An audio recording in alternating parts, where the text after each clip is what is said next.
জীবনটা কি অদ্ভুত, তাই না?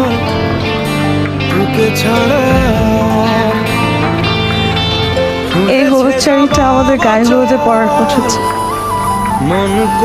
শাড়িটা পরেছে ঠিকই,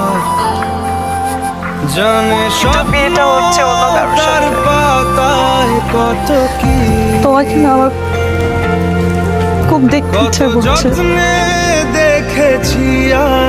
আমি জানি এটা সম্ভব না, তুমি একদিক দিয়ে বেঁচে গেছো। কিভাবে? এই যে আমার বিয়ে হয়ে যাবে, সেটা তোমার সামনে থেকে দেখতে হবে না।